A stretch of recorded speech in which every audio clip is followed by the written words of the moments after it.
Hi అండి. అందరికీ నమస్కారం. Welcome to my channel. ఈ వీడియోలో ప్రభుత్వ ఉద్యోగులకు మరియు పెన్షనర్లకు రెండవ పీఆర్సీపై ప్రభుత్వం కీలక ప్రకటన అంటూ అప్డేట్ అవ్వడం జరిగింది.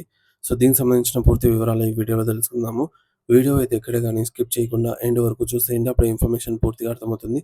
అలాగే వీడియో చూస్తున్న ప్రతి ఒక్కరు వీడియోకి లైక్ చేయండి ఫ్రెండ్స్. ఈ వీడియోని తోటి ఉద్యోగ, పెన్షన్ మిత్రులతో అయితే షేర్ చేయండి. కొత్తగా మన ఛానల్ చూస్తున్న వారు ఇంకా ఎవరైనా సబ్స్క్రైబ్ చేసుకోకపోతే వెంటనే మన ఛానల్‌ని సబ్స్క్రైబ్ చేసుకోండి. సబ్స్క్రైబ్ చేసుకోవడం వల్ల నేను చేసే ప్రతి ఒక్క వీడియో మీ వరకు రీచ్ అవుతుంది. ఇక ఆలస్యం చేయకుండా వివరాల్లోకైతే వెళ్ళిపోదాము. సో, ఫ్రెండ్స్, ఇక విషయానికొచ్చినట్టయితే లక్షలాది మంది తెలంగాణ రాష్ట్ర వ్యాప్తంగా ఉన్నటువంటి లక్షలాది మంది ప్రభుత్వ ఉద్యోగులు, ఉపాధ్యాయులు మరియు పెన్షనర్ల చిరకాల స్వప్నం అయినటువంటి వేతన సవరణ ప్రక్రియలో త్వరలోనే ఒక కొలిక్కి రాబోతుందని, దీనిపై ఉద్యోగ లోకం ఎటువంటి ఆందోళన చెందాల్సిన అవసరం లేదని తెలంగాణ పెన్షనర్స్ సంఘం రాష్ట్ర అధ్యక్షుడు వెంకటరెడ్డి గారు అత్యంత విశ్వాసంతో అయితే ప్రకటించారు. రాష్ట్రంలో ఉద్యోగ, ఉపాధ్యాయ వర్గాలు ఎదుర్కొంటున్న అనేక ఆర్థిక మరియు పరిపాలనాపరమైనటువంటి సమస్యలను పరిష్కరించే విషయంలో ముఖ్యమంత్రి రేవంత్ రెడ్డి గారు చాలా సానుకూల దృక్పథంతో ఉన్నారని, త్వరలోనే పీఆర్సీకి సంబంధించి అధికారిక ప్రకటన వెలువడే అవకాశం ఉందని ఆయన స్పష్టం చేశారు. మరి బుధవారం నాడు జిల్లా కేంద్రంలోని పీఆర్టీయూ భవన్‌లో విశ్రాంత మహిళా ఉద్యోగుల ఫారం ఆధ్వర్యంలో నిర్వహించబడే ఒక ప్రత్యేక కార్యక్రమానికి ఆయన ముఖ్య అతిథిగా హాజరై ప్రస్తుతం ఉన్న పరిస్థితులను మరియు ప్రభుత్వ ఆలోచన విధానాలను ఉద్యోగులకు వివరించారు. ప్రధానంగా ఉద్యోగుల ప్రయోజనాలకు ఎటువంటి నష్టం కలగకుండా తాను ఎల్లవేళలా అండగా ఉంటానని, ప్రభుత్వంతో నిరంతరం సంప్రదింపులు జరుపుతామని వెంకటరెడ్డి గారైతే అందరికీ భరోసా ఇచ్చారు. ముఖ్యంగా ఉద్యోగులందరూ కూడా ఎంతో కాలంగా ఎదురుచూస్తున్న హెల్త్ కార్డులు ఈహెచ్ఎస్ విషయంలో కూడా ముఖ్యమంత్రి గారు ఇప్పటికే స్పష్టమైన హామీ ఇచ్చారని ఆయన గుర్తు చేశారు. ఈ నెల జూన్ 12వ తేదీన హెల్త్ కార్డుల పంపిణీ లాంఛనంగా ప్రారంభించేందుకు ముఖ్యమంత్రి గారు స్వయంగా సిద్ధంగా ఉన్నారని, దీనివల్ల వేలాది మంది ఉద్యోగుల ఆరోగ్య భద్రతకు ఒక బలమైన భరోసా లభిస్తుందని అయితే ఆయన తెలియజేశారు. ఈ యొక్క ప్రక్రియ ఒకసారి ప్రారంభమైతే ఉద్యోగులు మరియు వారి కుటుంబ సభ్యులు అనుకోని అనారోగ్య సమస్యలలో ఉన్నప్పుడు ఆర్థికంగా ఇబ్బందులు పడకుండా కార్పొరేట్ హాస్పిటల్స్‌లో నాణ్యమైన వైద్య సేవలు పొందేందుకు అవకాశం అయితే ఉంటుంది. అంటే ఇకపై ఆసుపత్రి ఖర్చుల కోసం అప్పులు చేయాల్సిన అవసరం అనేది ఉండదు.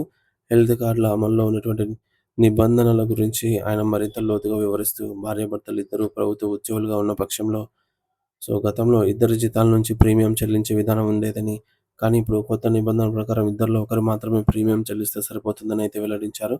ఇది ఉద్యోగ దంపతులకు ఆర్థికంగా పెద్ద ఊరటనిచ్చే అంశము. రాష్ట్రంలోని అన్ని ప్రముఖ కార్పొరేట్ హాస్పిటల్స్‌లో ప్రభుత్వ ఉద్యోగులకు నగదురహిత చికిత్స అందించేలాగా ప్రభుత్వం పటిష్టమైన చర్యలు తీసుకుంటోందని అయితే ఆయన తెలిపారు. అయితే ఈ యొక్క హెల్త్ కార్డుల విషయంలో ప్రస్తుతం సోషల్ మీడియాలో అనేక రకాల అవాస్తవాలు, వదంతులు ప్రచారంలో ఉన్నాయని, ఉద్యోగులు ఎవరు కూడా అటువంటి తప్పుడు వార్తలను నమ్మవద్దని ఆయన గట్టిగా విజ్ఞప్తి చేశారు. ఏదైనా సమాచారం కావాలంటే అధికారిక వెబ్‌సైట్‌లు లేదంటే సంఘాల ప్రతినిధుల ద్వారానే వచ్చే వార్తలను మాత్రమే నమ్మాలనైతే సూచించారు. ఆర్థికపరమైనటువంటి అంశాలపై క్లారిటీ ఇస్తూ ముఖ్యమంత్రి గారి ఆదేశాల మేరకు ప్రభుత్వం తన వాటా నిధులను ఇప్పటికే హెల్త్ ట్రస్ట్ ఖాతాలో జమ చేసిందని వెంకటరెడ్డి గారు పేర్కొన్నారు.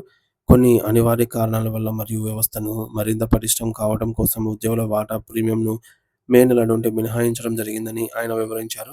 ఈ నిధుల సేకరణ ద్వారా హెల్త్ స్కీమ్ నిరంతరంగా ఎటువంటి ఆటంకాలు లేకుండా అమలవుతుందని ఆయన ఆశాభావం వ్యక్తం చేశారు. ఈ యొక్క కార్యక్రమంలో జిల్లా అధ్యక్షుడు మోహన్ యాదవ్ మరియు ఇతర ముఖ్య నేతలు కూడా పాల్గొని తమ మద్దతును ప్రకటించారు. అయితే ప్రస్తుతం తెలంగాణ ప్రభుత్వం ఉద్యోగుల సమస్యలను ఒక్కొక్కటిగా ప్రాధాన్యత క్రమంలో పరిష్కరిస్తూ ముందుకు సాగుతోంది. జూన్ 12వ తేదీన జరగబోయే హెల్త్ కార్డుల పంపిణీ అనేది ఉద్యోగుల సంక్షేమంలో ఒక కీలక మైలురాయిగా అయితే నిలవనుంది. ఈ కార్యక్రమం పూర్తయిన వెంటనే ప్రభుత్వం రెండవ పీఆర్సీ సంబంధించిన నివేదికను త్వరితగతిన తెప్పించుకోవాలని భావిస్తోంది.